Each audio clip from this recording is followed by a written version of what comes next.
ఈ పుష్పాలు ఎంతో అందంగా ఉంటాయి. మనసుని ఆకర్షించే వీటి రంగు, సుగంధం అలాగే ఎంత కోమలంగా ఉంటాయంటే ఎంతో సునాయాసంగా వీటిని నలిపేయచ్చు.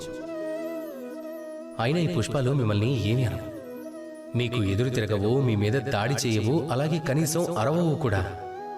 కేవలం వెళ్తూ వెళ్తూ మీ చేతుల్లో ఒక మధురమైన సుగంధాన్ని వదిలి వెళ్తాయి. కానీ ఇదే పని మీరు ముళ్లతో చెయ్యలేరు. ముందు మీకు ఎంతో బాధని కలిగిస్తాయి, అది మీకు కూడా తెలుసు.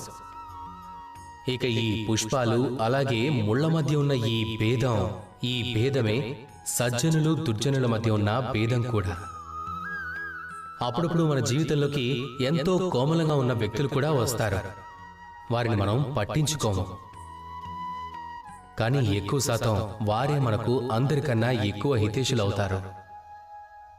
కావాలంటే వాళ్ళకి మీరు విరోధులవ్వచ్చు, కావాలంటే వారిపై మీరు దాడి చేయొచ్చు, కానీ మీరు ఎప్పుడు చేయరు. కానీ ఈ విషయం వారికి ఎప్పుడు అర్థమవుతుందంటే వాస్తవికంగా వాళ్ళ ఎదుట ఎవరైనా శత్రువు ఉన్నప్పుడు, ఎవరైనా చెడు వ్యక్తి ఒక ముళ్ళు నిలబడినప్పుడు. మీ జీవితంలోకి ఎవరైనా మౌనంగా ఉన్నవారు, కోమలంగా ఉన్నవారు వస్తే వాళ్ళను తక్కువ అంచనా వేయకండి. ఎవరికి తెలుసు ఆ వ్యక్తి మీ జీవితంలో అందరికన్నా పెద్ద పూజలు అవుతారేమో.